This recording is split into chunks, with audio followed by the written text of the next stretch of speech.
So when we begin any sort of serious meeting or event in Australia, we begin by acknowledging the traditional owners of the land. So I'd like to begin by acknowledging the traditional owners of the land where I am, the Boonwurrung people of the Kulin Nation. And I want to pay my respects to their elders, past and present. And we do this. This is something that people from other countries sort of find odd, but we do it for a lot of reasons. One of them is because it grounds us as Australians in our history. It tells us a bit about how our community came about, and it gives us a sense of complexity, I guess, and multiculturalism, and knowing that things about Australia are bigger than us individually. And the same thing is true in Israel. In Israel, there are, as you all know, there are very many different opinions. You know, they say if you put 3 Jews in a room, you'll get 5 opinions. And it's true in Israel that there are probably more political parties than there are people. And there are more people who have very serious concern about the political situation there than in most places in the world. You know, in Australia, most people are very lackadaisical about politics. But of course, Israel is in a very different situation. And some of you will know that on the 4th of October, I was in Israel. I was in Israel because I went to a rally for women wage peace. And I didn't introduce myself, I just realized. For those who don't know me, I'm Melinda Jones, National President of National Council of Jewish Women Australia, but also the Australian representative now for women wage peace. And I was in Israel on the 4th of October, and there was an amazing peace rally. People from all walks of life were there, religious and secular Jews, religious and secular Christians, I think, and lots of Palestinian women, Muslim women, people from every shade, color, perspective, coming together to say that men have had a lot of time to sort the problems of the world out, and they haven't done a very good job of it. That maybe we need to listen to women, and we need to hear women's perspective, and maybe women need to take the lead to have a different way of fixing the problems.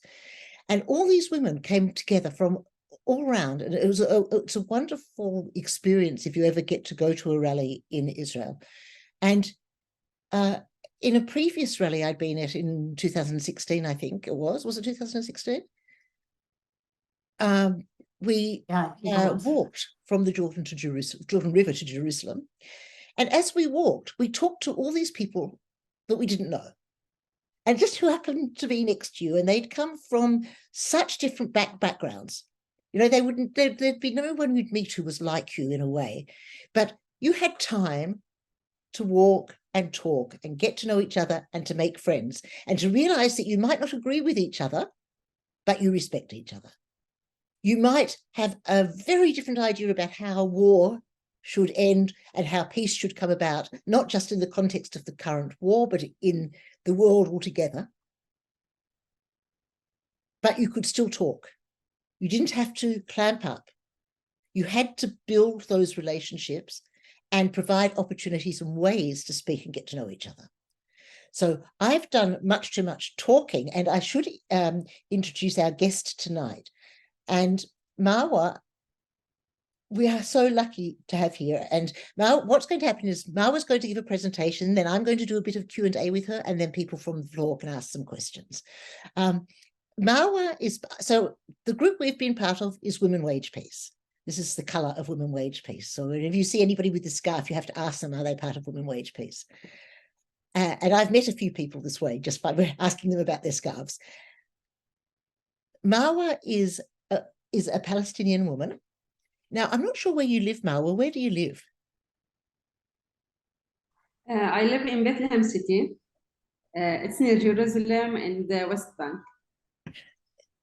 Thank you for sharing that too. I'm going to read you Marwa's short bio just because it's better than me making it up as I go along, because sometimes I actually am quite fanciful in my making up of people's bios. Mar Mohammed is a passionate... I would do it, except I've got something on my phone. that's scribbled on my phone. I don't know how. Mawad Hamid is a passionate advocate for women's empowerment and peace building. Holding a BA in Business Administration and Marketing from Bethlehem University, she serves as a fundraiser and program director with Women of the Sun.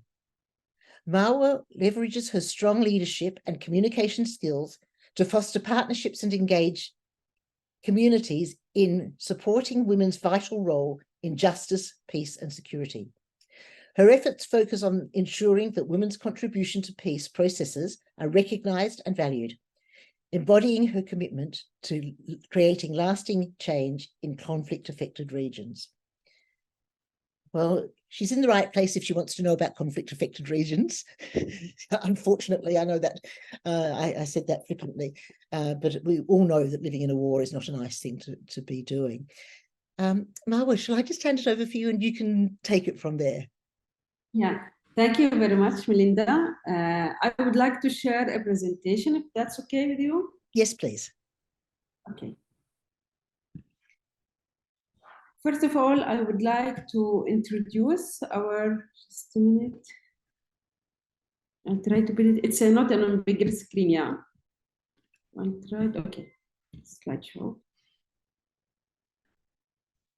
Okay, for Women of the Sun, we are around 3,000 women in West Bank and Gaza Strip. We are looking forward for empowering the Palestinian women here in Palestine. We envision a Palestinian society where women are actively engaged in political leadership roles, and also gender equality is not also recognized, but also celebrated, where social and cultural norms support and encourage women's rights, so that Palestinian women are empowered to shape their own destiny and contribute fully to the development and prosperity of their communities. By empowering the Palestinian women economically and politically, we are addressing social, cultural barriers, promoting gender equality, fostering social and cultural transformation. Our long-term goals, we undergo a communal and cultural transformation with gender equality both within the families and in the public political sphere. Male dominance will be reduced and male support for women as partners in leadership roles for Palestinian society will be increased. We are working with different empowerment programs for our women. We have the education where we offer equal access to equality education through create opportunities for women to receive education, to empower them to have a leadership roles and contribute to societal transformation. Also, we have educational initiatives where we implement and address the barriers to education that we face as a Palestinian women to ensure that they have the knowledge and skills to participate in decision-making process. We have political participation where we are having training and support, empowering political engagement, where we provide training and support for effectively political engagement for Palestinian women. Also, we aim to equip the women with the skills and knowledge needed to participate in the political process and advocate for their rights. We empower political engagement through different programs to engage in the political process to ensure that their voices are heard and valued in the political sphere. Economic empowerment, we believe that without the power of money and to be financially independent, you can't raise your voice politically, socially, any type of the life that the woman will live. She should be equipped with financial power. So we have creating opportunities through vocational training, through different economic initiatives to have a Palestinian woman that is independent economically. We have different projects that we held for this year and continue having. Emergency aid for Gaza and West Bank, where we have distributed more than 200 food appeals and emergency aid for our members in West Bank and in Gaza. The situation now in Gaza is very hard to continue in this part, but we are having different workshops and WhatsApp groups for our members in Gaza. We have trauma healing for women.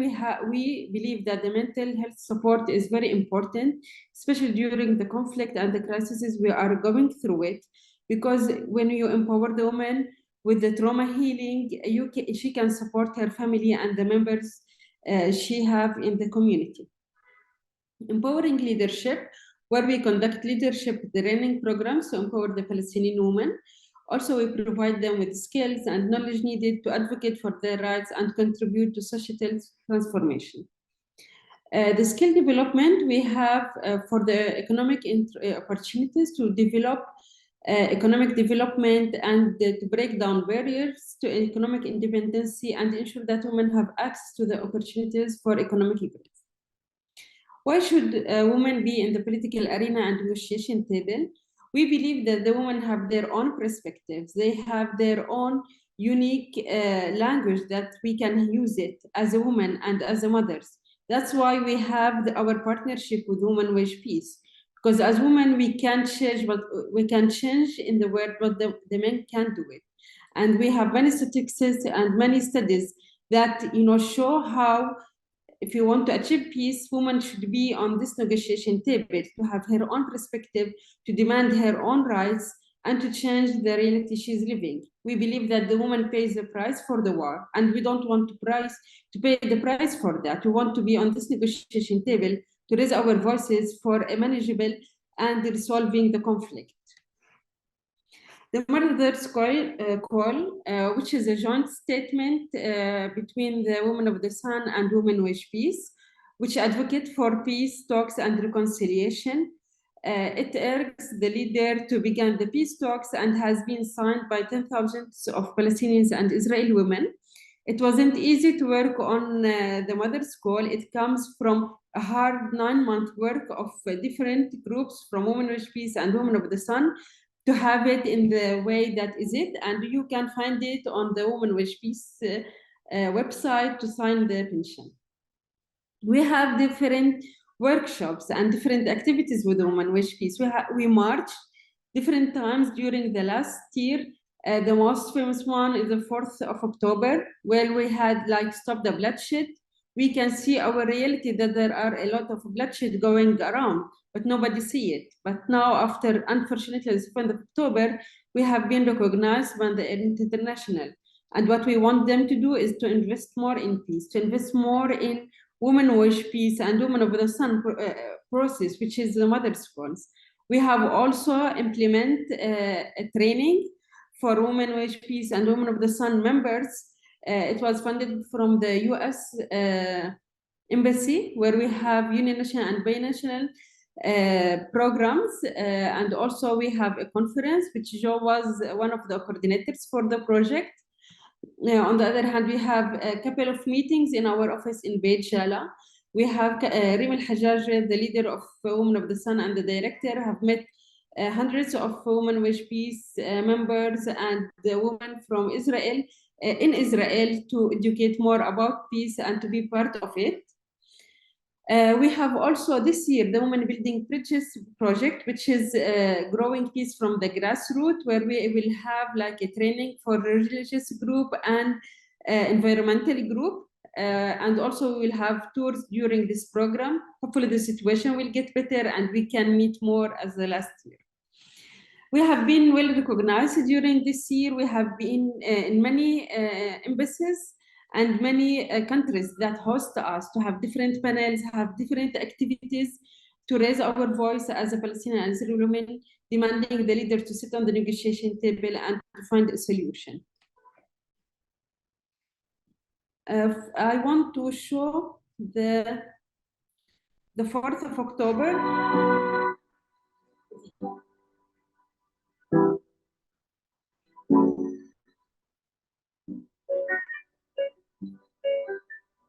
Their lives matter not because they are Palestinians or Israeli. Their life matter because they are all children.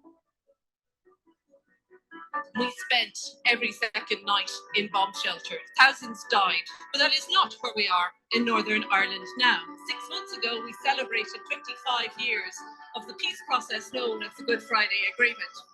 We don't want to lose more children to this conflict. אסור לשכוח שסכסוכים גדולים ומרים בעולם נפתרו, וזה יכול לקרות גם כאן. نحن لا نريد غير حياة كريمة لأبنائنا، سليمة وصحية، نراهم يعيشون بلا خوف عليهم إن ضحكوا أو بكوا.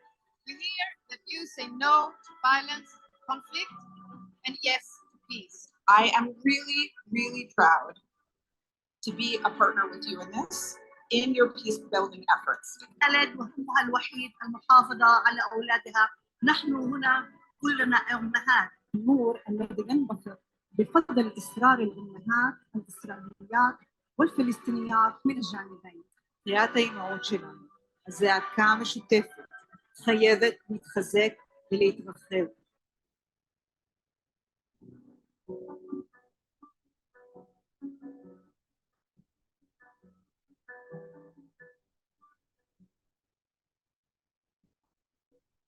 That's why, as hard as it is, we must keep pursuing peace. We must keep pursuing a path so that Israel and the Palestinian people can both live safely in security, in dignity, and in peace.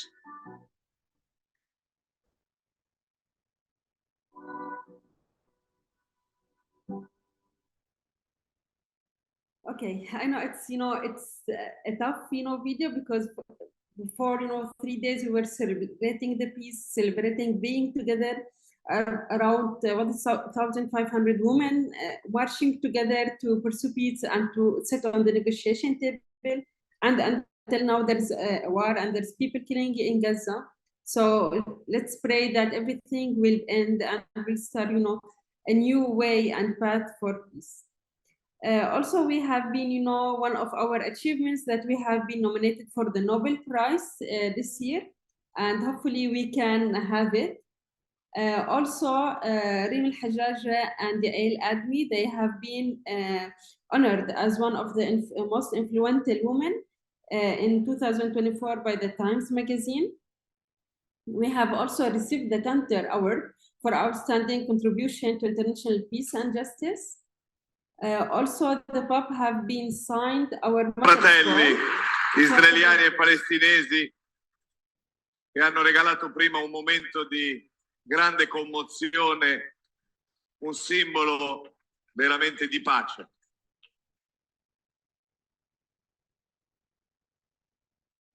So please, what we want from all of our supporters is to sign the Mother Convention. And also we vision for the 2024 and beyond that, we want to empower the Palestinian women. We want to walk in the peace path, and we want to expand our impact as further as we can. In the coming years, we want to expand our programs, increase our staff capacity, and strengthen our partnership with Women Wish Peace and different collaborations. Partnership locally or governmental agency or even international bodies. How you can support Women of the Sun or Women of Peace or the Mother School? It's not all about the financial contribution. You can volunteer your skills in our organizations. You can spread awareness and participate in our events. You can incorporate partnership or advocate for change or join membership programs. We believe that every contribution, if it's small or big, it empowers the woman to create a positive change and to create contact Women of the Sun or Women of Peace for specific ways to support. You can contact us through our websites. And thank you very much.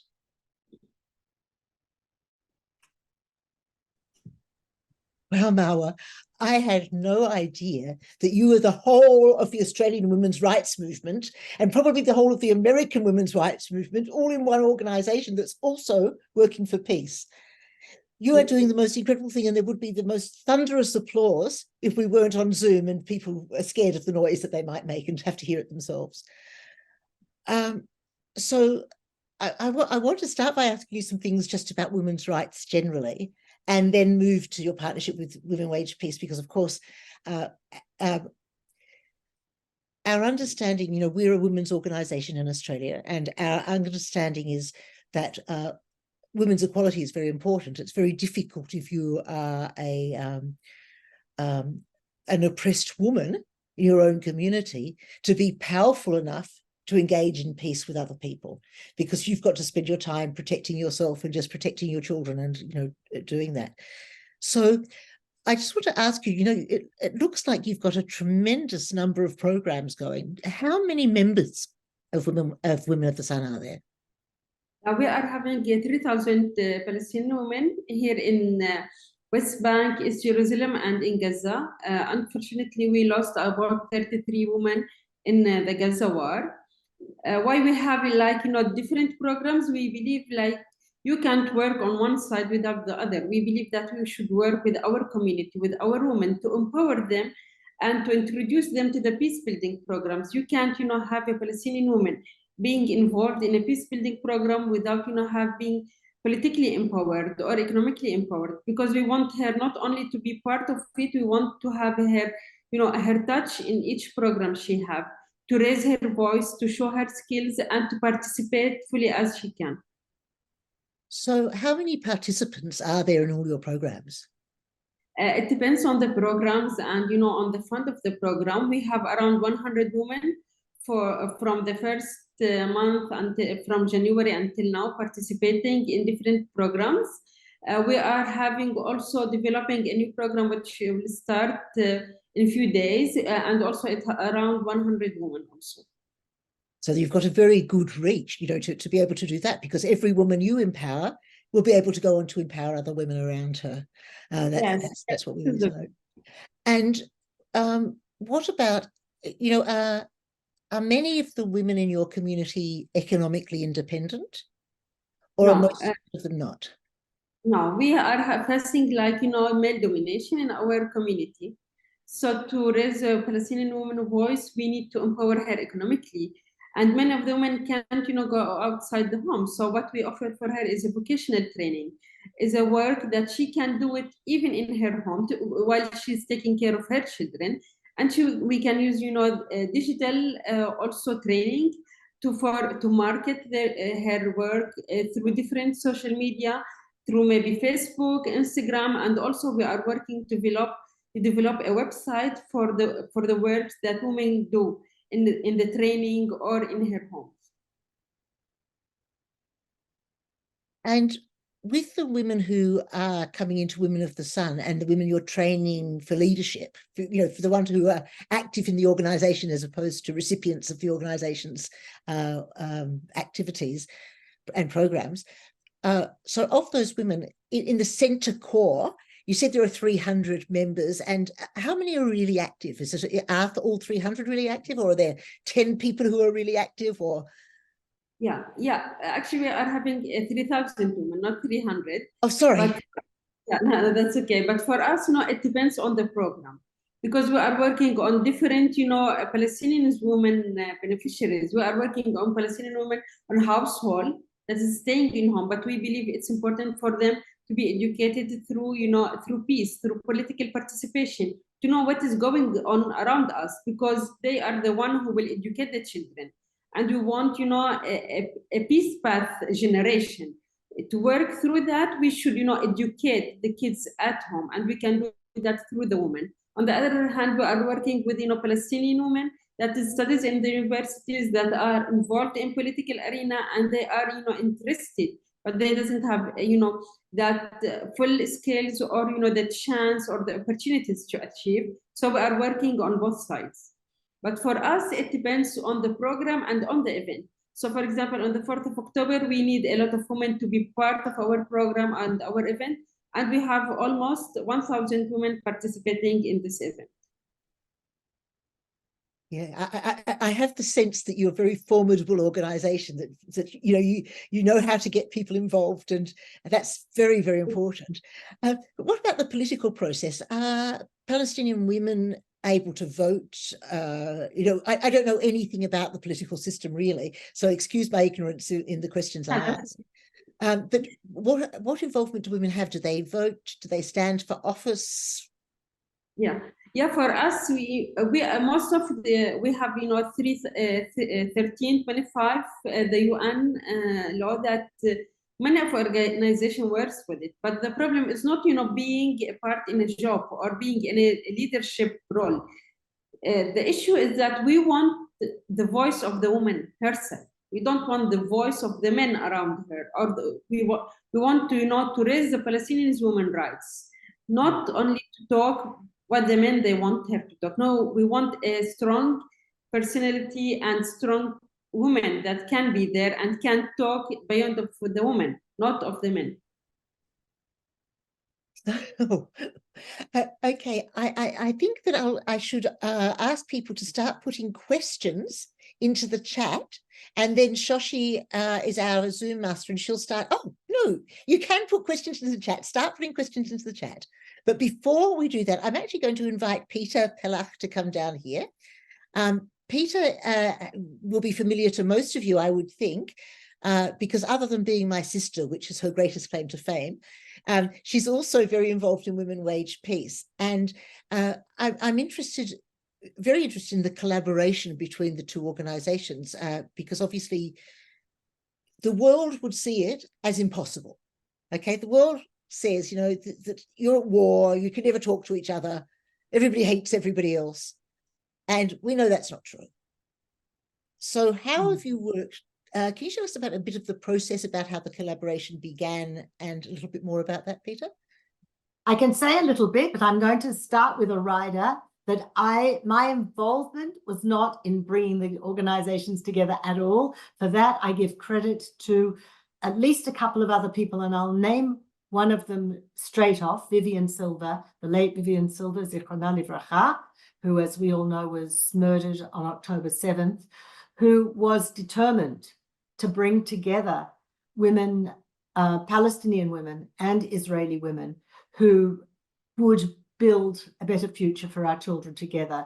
But Vivian was constantly saying, it's enough, we can't continue this way. So she was a very important person. One of the people who made the shidduch, to use the Yiddish term, the matchmaking between Women Wage Peace and Women of the Sun, was Hiam Tanus, who's spoken on for the Australian group before. She's introduced herself, a Palestinian Israeli woman who always is saying that she carries with her all the identities and understands the need to build bridges. You very, very briefly saw Rim when she came in to say hello, wave hello. It was Rim and others, but in particular, a woman with a dream who said, we cannot go on like this, who was prepared to be incredibly brave, as is Marwa and all the team from Women of the Sun, who prepared to be brave and say, this is not the future we want. And it started off really just a handful of women who said, this is something we want. They were identified through him in particular, but not only, that as a group of women that we wanted to work with, because we shared a common vision of a better future for our children. And I think that one of the things that you just said a moment ago, Linda, was that people are constantly saying you don't have partners for peace. In Israel, they say it about the Palestinians, and the Palestinians say it about the Israelis, because our government has not promoted peace, and it's been very hard to identify those people who will be our partners. The brilliance of these women, Rem and Hiam and Vivian, those people who saw a better future, who said, we are going to be each other's partners. And that's the only way that it's going to move forward. We will each work independently. Women Wage Peace will continue to work for peace, and we work with other Israeli peace organizations as well. We'll strive for peace, and we'll continue to do it. And Women of the Sun will continue to strive for peace, because that's the only way all these other dreams about women's progress can come into being, is in an environment of peace. We'll do it independently, but how much more wonderful that we know we're doing it in partnership, that there's someone over the fence, that we know that we're working with the same vision and the same dream. And Marwa mentioned the project of the American funded project of building bridges. And I think I should we've had 2 sessions on it for those who've attended. I know there are some people on the call who were on those sessions, but the 2 parts to that are working, as Marwa said, with, in one group, environmentalists, because that is something that Israeli women and Palestinian women, and for that matter, Australian women, everybody, those women, that's our common future. The environment, I mean, the climate doesn't know where man-made borders are. This is something that we share. And the other one is religious women or women of faith, using our faith or harnessing our faith for peacemaking. Religion has sometimes been an obstacle to peace. we believe it should be a tool for peacemaking. And so we've done one meeting of the 4 with each of those groups in Israel. I assume that Women of the Sun have also had a first meeting of their groups. Maybe they haven't started yet. Mara, you can tell me whether you've had your first meeting or not yet. But we've had one. Yes, so we've had our first meetings independently. We'll have 4 meetings independently. That's building the teams. And then we will have 4 meetings together.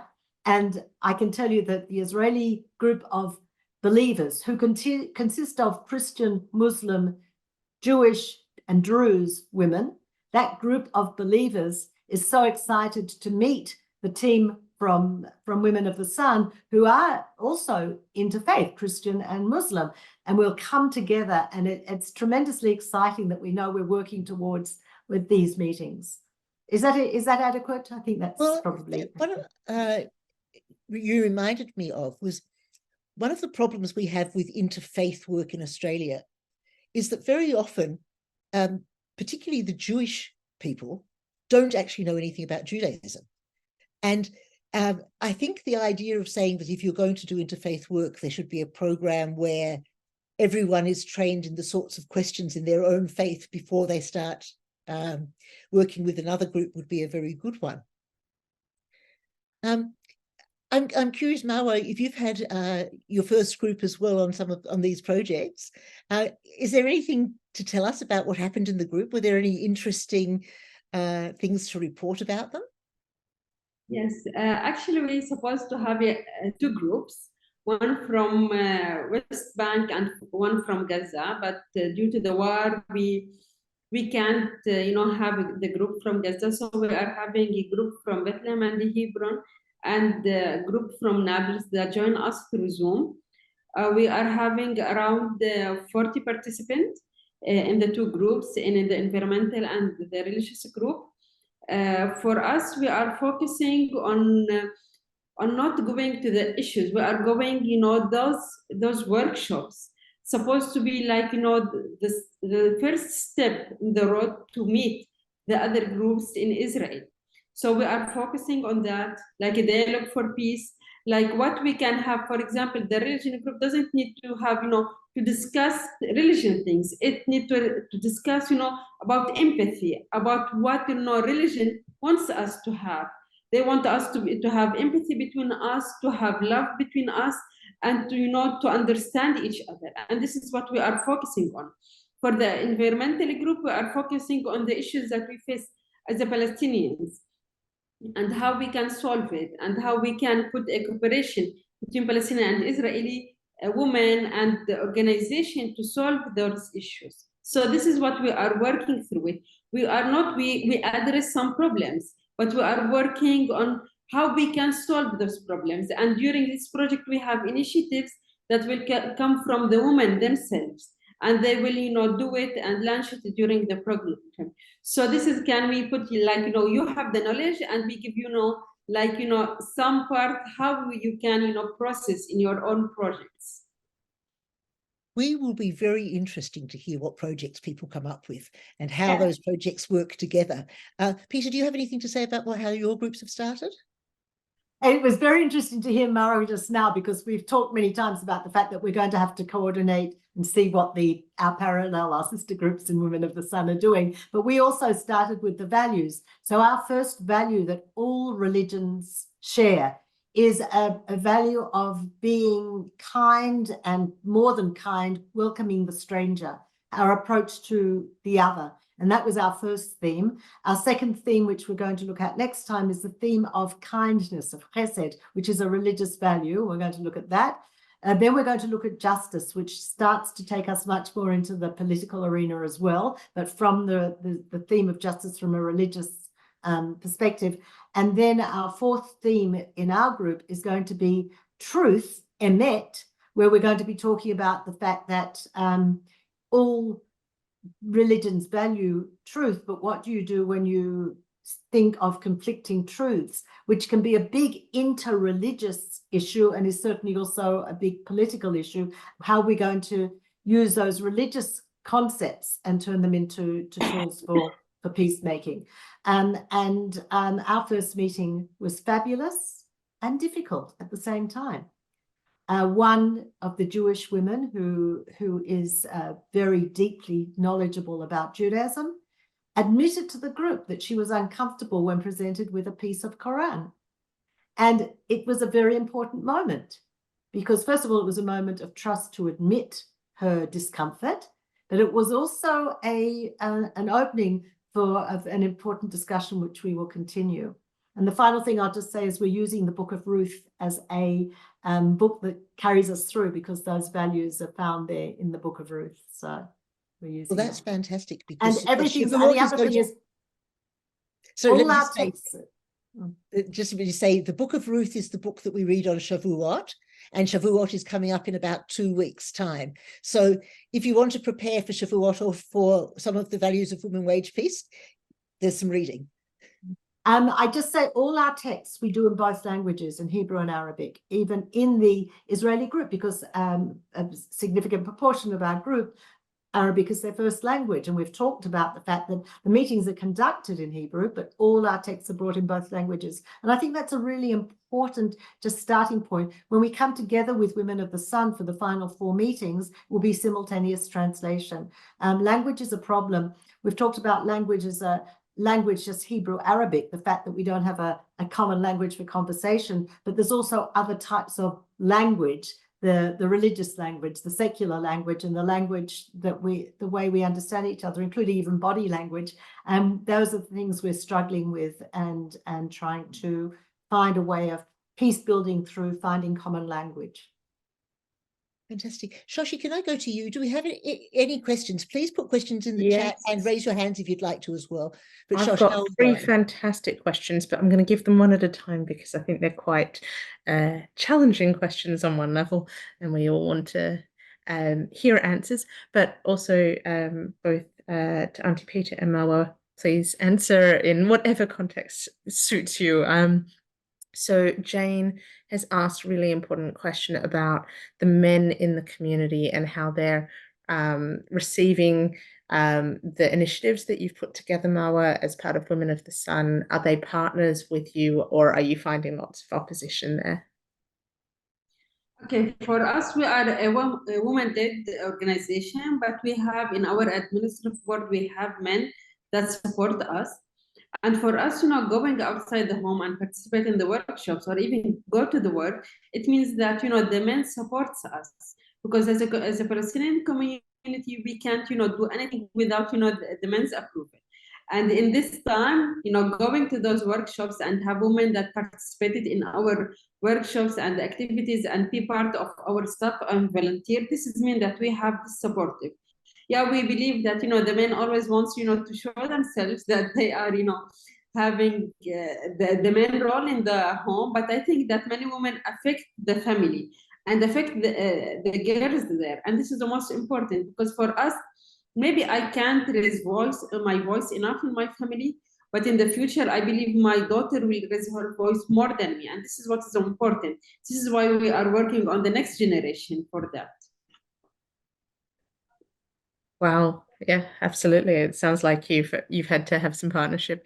Auntie Peter, have you also had issues or interesting interactions with men in various communities within Women Wage Peace? Yeah, well, just like Marwa said, Women Wage Peace is a women-led organization, but there are some male members and certainly some male supporters. I know on the Saturday night demonstrations, when we stand both with the hostages and for peace, it is wonderful to see how many men stand with Women Wage Peace, even though they're clearly not women. But it's I think it's fair to say that our organization is now less radical in Israeli society than Women of the Sun is in Palestinian society. So perhaps the testing is not quite the same. Probably not, but it sounds like both organizations are forging an incredible future. But talking about the differences between the two and the very different circumstances that they're in, Eliza wants to know if there's been any opposition to the two organizations working together. Were there any tensions on coming together to continue this work? Okay, for us, sure. Yeah, we have, we have it before the 7th of October due to normalization that we are betraying the Palestinian people. But our word to those people is that don't you want to save your children? Don't you want, to stop the killing? This is the main issue that we want it now. And after the Gaza war, what happens is like the violence doesn't bring us except another violence.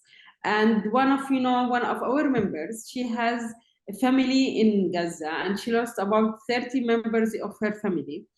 One of them, they are her brother and her aunts. But what she told me, I lost enough beloved ones from my own. I don't want to lose more. And this is what we want. We don't want to lose more people from our beloved ones.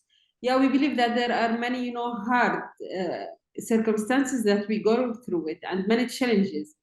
But we are here today because of those challenges, because of the bad situation we are living through, to change this situation and to make it better. We are lucky that we can go with all these tensions, with all these problems we are facing. But for us, having this partnership, I think that we have a strong language between us and between our partners. That's why, on the 7th of October, we don't hesitate to call and say, okay, how are you? Is everything going fine with you? And we were, heartbreaking when we heard about Vivian, and we just keep, asking about her, because at first they said that she has been kidnapped, and after that, we know that she has been dead. And we believe, Vivian, she's not like only a member of Women Wish Peace. She's only a member of the peace path that we are working all through. And this is the most important, the humanity between us, the empathy, and the language of the mothers that we have between both of us. Just say that, yes, in Israeli society, there is a strong group, a strong voice that says you don't have partners, that there are no Palestinian peacemakers. There's that voice. It's a very strong voice.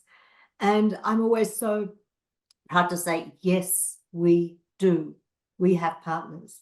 And when I post on Facebook, as I do frequently, about Women Wage Peace and something that we've done, I have members of my extended family, particularly my husband's family, who are still in that camp and saying, yes, but with whom are you going to make peace? And just this week, I was able to say, well, we'll start with the women. We'll start with the women of the sun, and the ripples will go out. And at least one person stopped arguing with me because I was able to say there are people with whom we're talking. And it's slow, but you're all aware that there is that camp. We don't believe it. If we belong to Women Wage Peace, it's because we believe that peace is really possible. It's true. Tully has put in a number of questions, but I'm going to continue this question about the belief in peace for a second. I think since October 7th, both internally within Palestinian and Israeli societies, but also within the diaspora community for us over, and the news that we're hearing outside of these areas, we're hearing a lot of questions about, is peace possible? Are people still open to peace? And there is a lot of, I would say, misinformation and bad news coming in lots of directions. For you on the ground, beyond your hardcore experience within your organization, are you still finding your communities are open to this idea of peace in that longer term?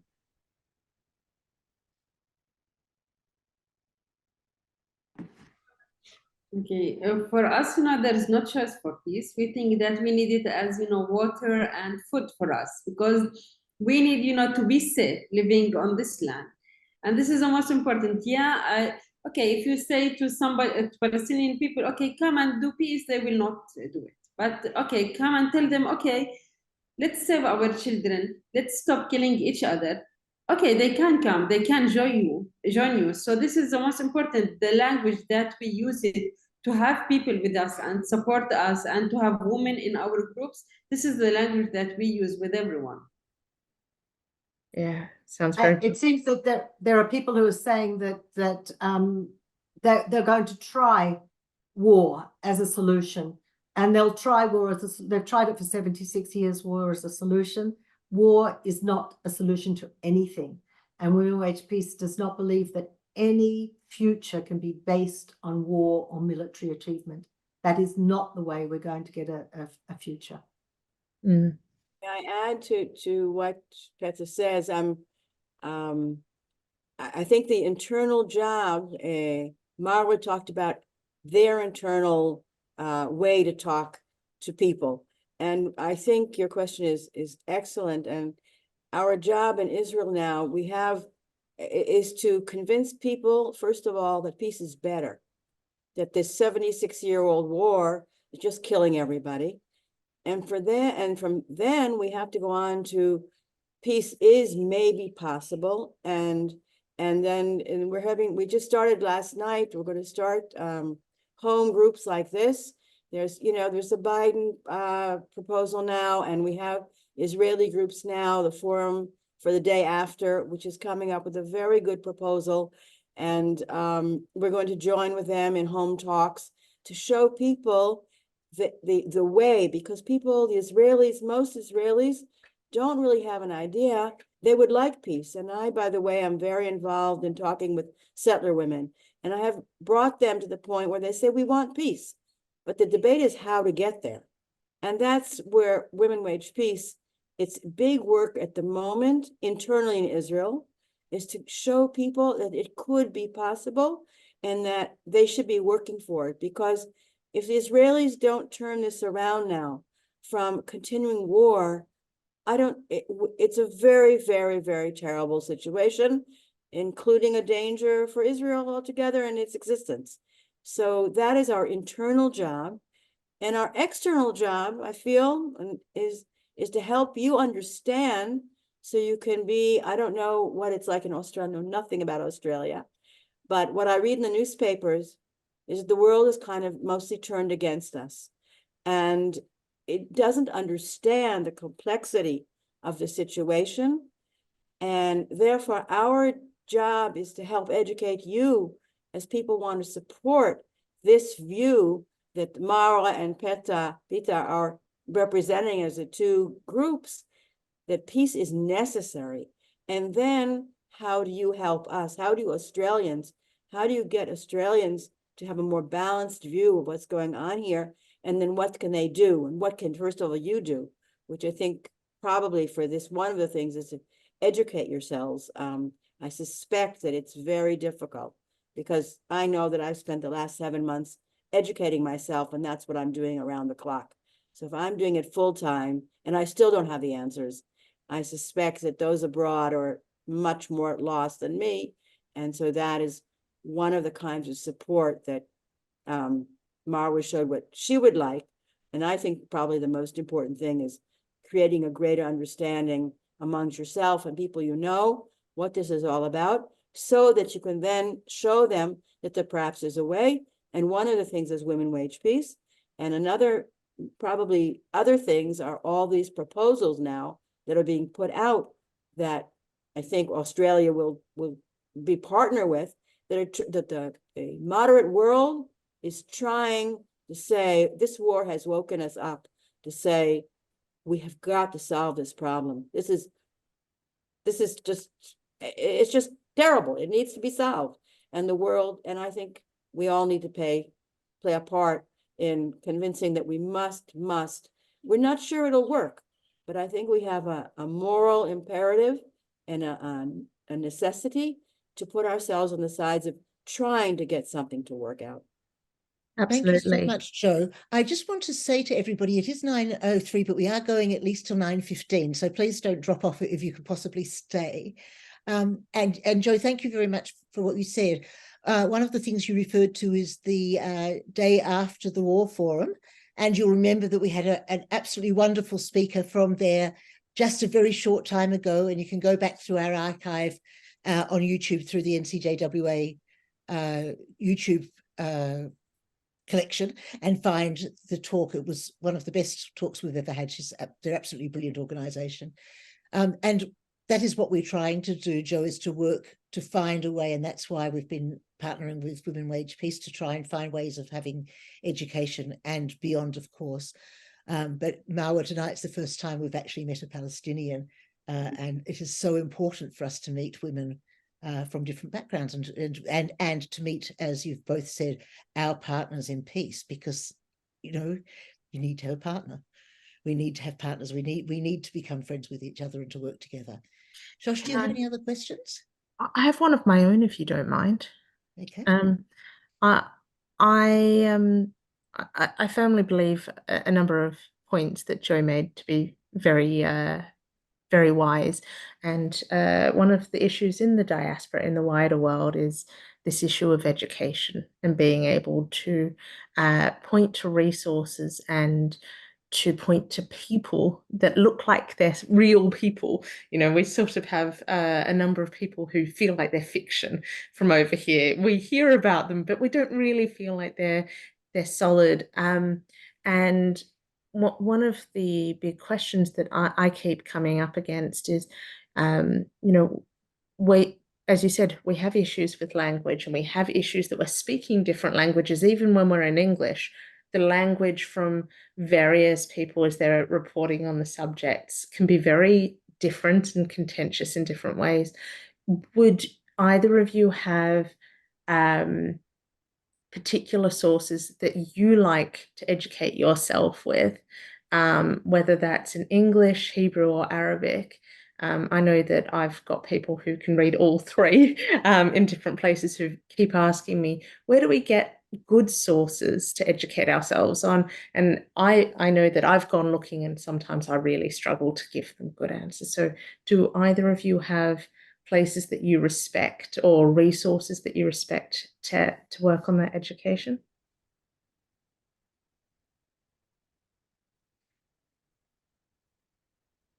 Okay, for us, I think that everyone perspective, it will be shown in different I think, let's say, websites or books. So everyone will put his or her own perspective in what she's writing, even if it's a documentary. But I think that to educate ourselves, we should read from both sides and to find different perspective between us and and Israeli, and then find when we start working on the mother school, it was hard because sometimes even a word, it make a different language or a meaning for us and for the Israeli. And in that way, we go to the to the Palestinian Israeli women like Hiyam, who Peta mentioned, that she can explain for us what does it mean, and the same for them. On the other hand, as I said, I think that we should read on different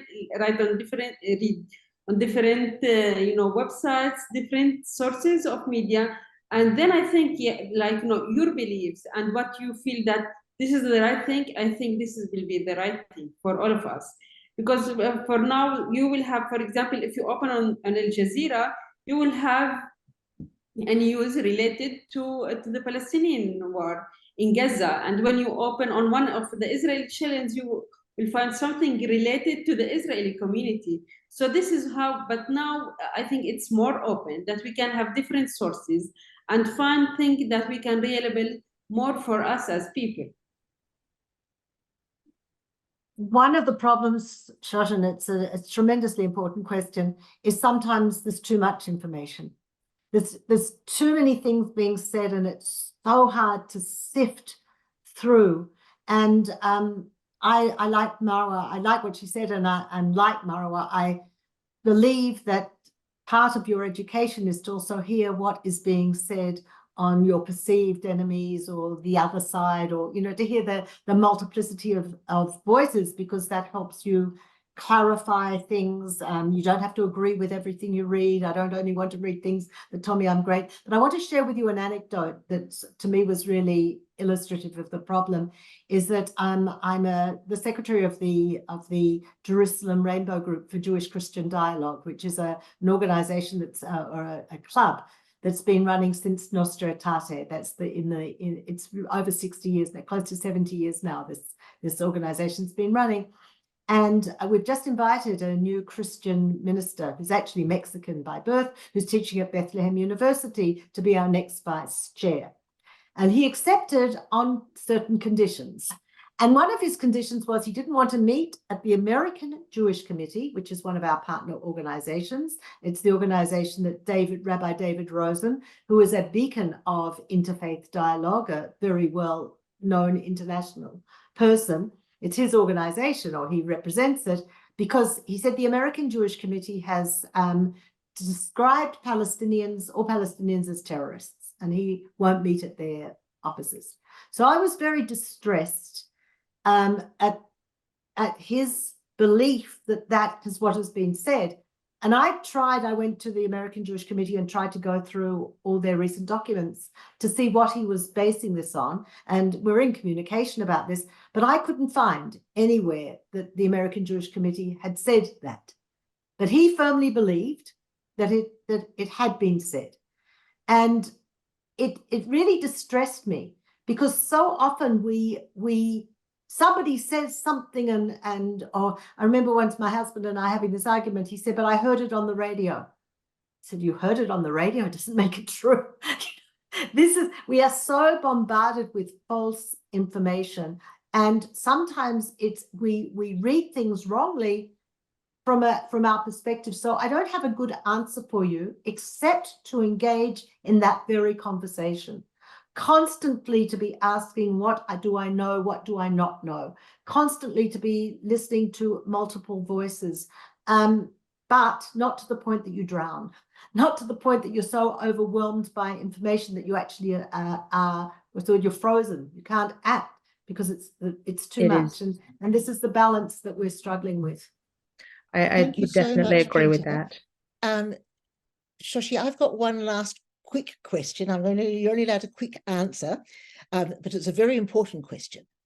If you win the Nobel Peace Prize, it comes with quite a lot of money. So have you talked about what you're going to use the money to improve peace, how you're going to use the money to improve peace in the peace process? Quick answer, Peter, off the cuff, and then Marwa, I'll let you end. Feed everybody. Poverty is a very bad cause for war. I'd use the money to feed everybody. It'll be interesting to see, won't it, whether that's what Women Wage Peace too, Marwa. No, for me, the privilege of having the Nobel Prize is more than the money, because having the Nobel Prize and being none is the most precious gift they will give us. But on the other hand, I will not feed them. No. For us, we get enough of the UNRWA and of the camps to feed people. No, we want them to give initiatives, to give them money to start working and to have to be empowered with this money, and especially peace projects. This is the most important, because we get it for peace, so we should invest it in peace. I was being silly, really, answer. But yes. So thank you, everybody. Before we go, I want to say a couple of things. The first is that while we are smiling and laughing and getting along well and enjoying ourselves, we still are very well aware that in Australia that you guys are both living under most terrible conditions. And I want to say on behalf of the Australian community that we're very sorry for your loss and your losses. And we know that's a terrible situation and something that you have to bear, and bear it every day in a way that we don't. So thank you for having some light for us at a time that so often will be dark for you. The other thing I want to say is that it is day 237 of this war, and that means that's how long the hostages have been in captivity. And I don't know whether our thoughts collectively can do anything. I don't know what we do by demonstrating as we do and talking, whatever else. But if our thoughts collectively can bring the hostages home, it would be very good if we all put our thoughts to that process to see if we can get that. Because if anything is an impediment to peace at this stage, I believe it's the fact that there are hostages. Beyond that, we haven't got a plan of what the next meeting will be for Women Wage Peace. It will be in about 2 or 3 weeks after Shavuot. And I'll let you know. If you are not in the chat for Women Wage Peace, if you could send me an email, reply to the email you got from Humanitics, and it will get to me. And I'll put, with your phone number, I can put you on the WhatsApp group, and that way you'll be guaranteed to hear what's happening with Women Wage Peace over the next little while. Is there any other announcements? Anyone got any other announcements to make?